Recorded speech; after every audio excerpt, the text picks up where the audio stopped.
കഞ്ഞിയായില്ലേ? ആ ദാ അച്ഛനുള്ള കഞ്ഞി. ഇത് അച്ഛനുള്ളതാണ്? അതെ, അച്ഛൻ ഹാപ്പി ആയിട്ടിരിക്കട്ടെ എന്നേ. ഇതൊക്കെ കഴിച്ച അച്ഛൻ ബാക്കിയുണ്ടാവോ? ഉണ്ടാവില്ലായിരിക്കാം.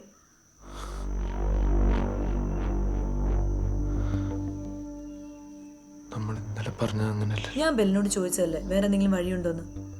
നീയൊന്നും പറഞ്ഞില്ല. അപ്പോ ഞാനൊരു പ്ലാൻ ഉണ്ടാക്കി.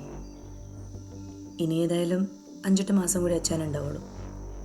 ഇതാവുമ്പോൾ ആരും അറിയാത്ത കാര്യങ്ങൾ കുറച്ച് നേരത്തേക്ക് ഇട്ടുവരിക്കും.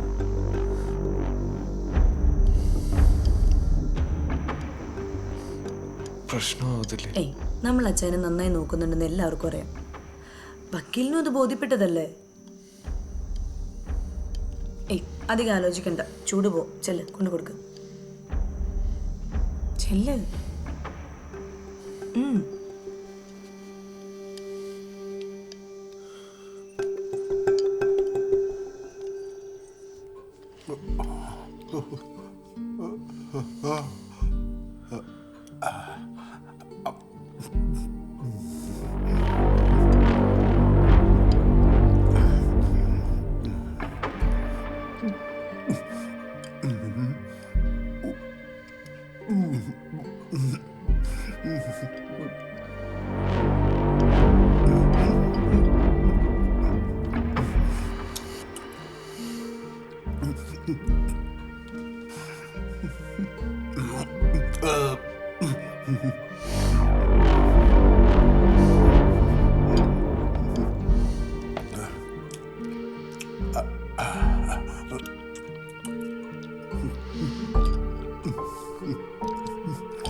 അച്ഛൻ ഹാപ്പി, മുഴുവനും കഴിച്ചു.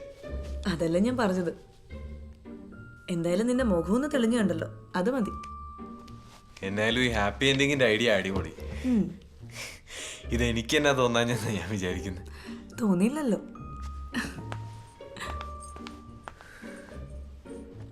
എങ്ങോട്ടാ? ഞാൻ എസ്റ്റേറ്റ് ഓഫീസ് വരെ പോവാ. ഓ, അപ്പൊ ഇനി എന്നും ഇങ്ങനെ ചെയ്യല്ലേ?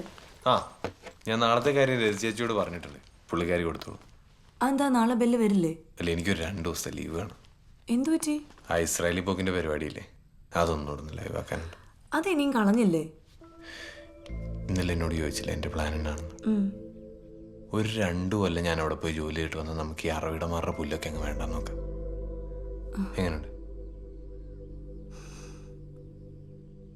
ഇനി അതല്ല നിന്റെ പ്ലാൻ ആദ്യം വർക്കാവുന്നെങ്കിൽ നമ്മൾ ആ രീതിക്ക് അങ്ങ് പിടിക്കും. എന്നാ ഒക്കെ ആയാലും നമ്മൾ 4 കാലിലേ വീഴത്തുള്ളൂ. ഓക്കെ അല്ലേ? ഓക്കെ. 2 ദിവസം എന്നേലും ആവശ്യമുണ്ട് വിളിച്ചാൽ മതി, ഞാൻ ഓടി വരാം.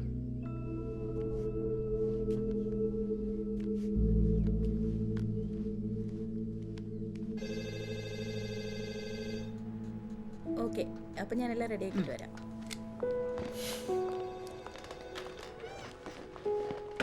അതെ, എന്റെ കാര്യത്തിൽ തീരുമാനമൊന്നുമില്ല. എന്താ ഇപ്പൊ നിങ്ങളുടെ പ്രശ്നം? എന്റെ വിസയുടെ കാര്യം എന്തായിരുന്നു? എംബസി പോയി ഇന്റർവ്യൂ അറ്റൻഡ് ചെയ്യാതെ വിസ എവിടെ നിന്ന് കിട്ടാനാ? അതിനു മുമ്പ് ഡൽഹി പോയി 2 മാസത്തെ കോഴ്സ് ചെയ്യണം. ഇത് പറയാൻ ഞാൻ ഒരു 50 തവണയെങ്കിലും വിളിച്ചിട്ടുണ്ട്, ഇല്ലേ? അതൊക്കെ എന്തായാലും ആട്ടെ. ഇപ്പം ഞാൻ എന്തായാലും ഡൽഹി പോകാൻ റെഡിയാ. ഇനി അടുത്ത പരിപാടി എന്നാന്ന് പറ. അങ്ങനെയാണെങ്കിൽ ആ സർട്ടിഫിക്കറ്റ് ഇതാ.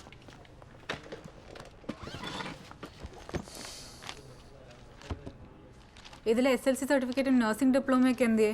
അത് തന്നെ ഉണ്ടല്ലോ.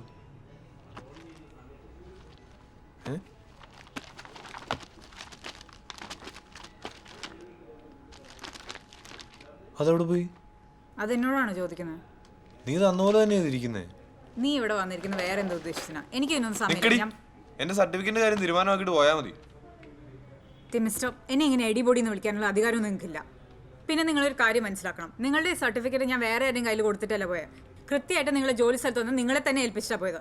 അത് നിങ്ങളുടെ മാഡം കണ്ടതാണല്ലോ. ഓ ജിജി, നീ ഇത് തന്നേ പിന്നെ ഞാൻ ഈ സാധനം കൈകൊണ്ട് തൊട്ടിട്ടില്ലെന്ന്. ആ അത് തന്നെയാ പ്രശ്നം. ഇനിയിപ്പോ ഞാൻ തന്നെ ചെയ്യാനാ? അവന് ഞാൻ എന്നാ ചെയ്യണോന്ന് പറ. ഇതിന്റെ ഈ കോപ്പി വല്ലതും തന്നാ പറ്റുമോ? കൊള്ള, ഏറ്റവും ഇമ്പോർട്ടന്റ് ഉള്ള സർട്ടിഫിക്കറ്റ് കൊണ്ട് കളഞ്ഞിട്ട് കോപ്പി മതി വന്നു അല്ലേ? എന്നാ പിന്നെ ഒരു കാര്യം ചെയ്യും, ഞാൻ ആ ഇസ്രായേലി പോക്കങ്ങ് വേണ്ടെന്ന് വെച്ചേക്കാം. ആ അതെനിക്കറിയില്ല, നിങ്ങളുടെ ഇഷ്ടം. ഈ സർട്ടിഫിക്കറ്റുകൾ കൊണ്ട് തന്നാൽ ഞാൻ ഫയൽ ഫോർവേഡ് ചെയ്യാം. ഈ ഏജൻസിയിൽ വരുന്ന എല്ലാവർക്കും കിട്ടുന്ന സർവീസ് തന്നെ നിങ്ങൾക്കും പ്രതീക്ഷിക്കാം. അതിന് തടസ്സമൊന്നുമില്ല. എനിക്ക് പോകണം.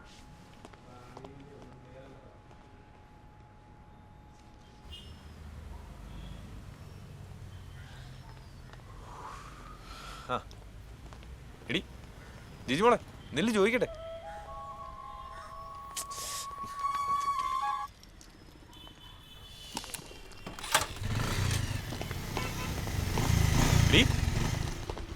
നീ എന്റെ ജിജി മോളാണോ അത് ആഫീസിൽ വലിയ കോൺസെൻട്രോ? ഞാൻ പഴയ ജിജി തന്നെയാണ്, പക്ഷെ നീ പഴയ ബെല്ലാണെന്ന് എനിക്ക് നല്ല സംശയമുണ്ട്. എന്നാ നിന്റെ എല്ലാ സംശയവും മാറ്റിയിട്ടേ വിടുന്നുള്ളൂ. വാ കേറ്. ഇപ്പോഴാണോ അതിന് നേരം കിട്ടിയത്? മാറി നിന്ന് എനിക്ക് പോകണം. ജിജി നീ ഇങ്ങനെ അലമ്പാവല്ലേ? എന്നായാലും നമുക്ക് സംസാരിച്ച് തീർക്കാവുന്നല്ലേ ഉള്ളൂ. കേറ് വാ. വേണ്ട, എനിക്ക് ബസ് ഉണ്ട്. ബസ് കോപ്പ് കിട്ടും. ആ സെന്റ് മേരി അല്ലേ, അതിലെ കണ്ടക്ടറും പിള്ളേരും കൂടെ അടിയായിട്ട് അത് സമരത്തില്ല. എപ്പോ? ഇപ്പോ ഞാൻ വരുന്ന വഴിക്ക് കണ്ടതാ. വാ കേറ്, പോകുമ്പോ കാണിച്ചുതരാം. കേറ്.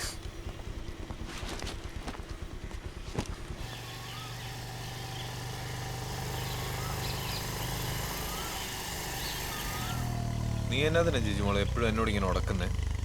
അത് ചോദിക്കാൻ പോലും നിനക്കിപ്പോ സമയമില്ലല്ലോ. ചോദിക്കാതെ പറഞ്ഞാ തന്നെ.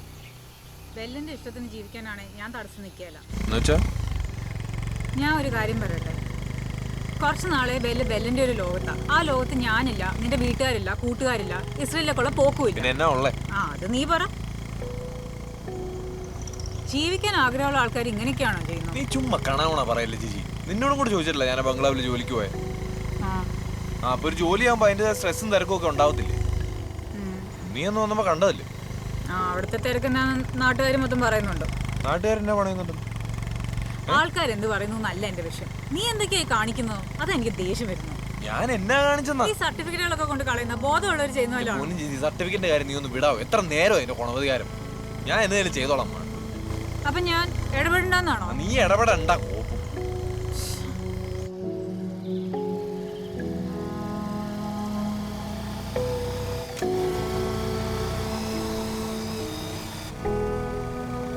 ഞാൻ ഒരു കാര്യം പറഞ്ഞാൽ നീ സമാധാനമായിട്ട് കേൾക്കുവോ? നിന്റെ കയ്യിൽ ഈ സർട്ടിഫിക്കറ്റിന്റെ ഒക്കെ കോപ്പി ഉണ്ടല്ലോ, ഒരു നോട്ടറി വക്കീലിനെ കണ്ട് അത് അറ്റസ്റ്റ് ചെയ്യിപ്പിക്കുക. ഒറിജിനലിന്റെ അത്ര വിലയുണ്ടോ അതിന്? ഞാനത് ഫോർവേഡ് ചെയ്ത് നോക്കാം. ഇനി ഒറിജിനൽ കിട്ടാതെ വക്കീലന്മാരൊന്നും അറ്റസ്റ്റ് ചെയ്ത് തരത്തില്ലല്ലോ. പരിചയമുള്ള ആരെങ്കിലും ഉണ്ടെങ്കിൽ അത് നടത്തിയെടുക്കാം. ആ ബംഗ്ലാവിൽ ഒരു റോണി വക്കീലുണ്ട്. മാഡം പറയുവാണെങ്കിൽ അയാളെ ചിലപ്പോൾ ചെയ്തു തരുമായിരിക്കും.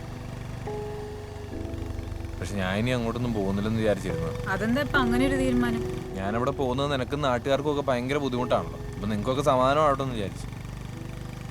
നമ്മുടെ കാര്യല്ലേ, നീ അങ്ങ് ചെല്ലും. തിരിച്ചു വന്നിട്ട് കുറ്റം പറയാനായിരിക്കും. ഞാൻ കുറ്റം പറയുന്ന ഈ ആൾക്കാരെന്ത് പറയുന്നു നോക്കിയിട്ടല്ല, നിന്റെ ഈ ഉത്തരവാദിത്തത്തിൽ അത് നടപ്പ് കണ്ടിട്ടാ. അത് ഞാൻ ചാവുന്നവരെ പറയുകയും ചെയ്യും. എന്തായാലും നീ അവിടം വരെ ഒന്ന് പോ, അത് അറ്റസ്റ്റ് ചെയ്യിപ്പിക്കാം. ആ ബംഗ്ലാവ് കൊണ്ട് അങ്ങനെയെങ്കിലും ഒരു ഗുണം ഉണ്ടാവട്ടെ. ആ നോക്കട്ടെ.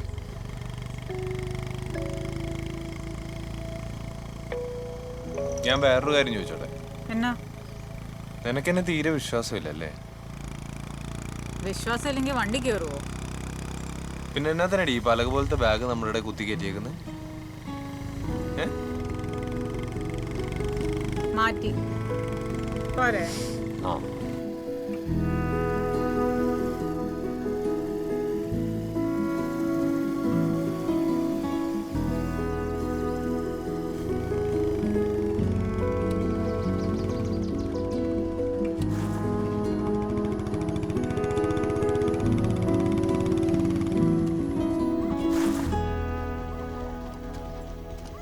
ഇനി ഉഴപ്പരുത്.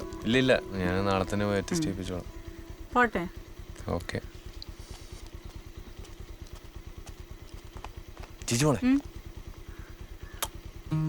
അടി മേടിക്കും.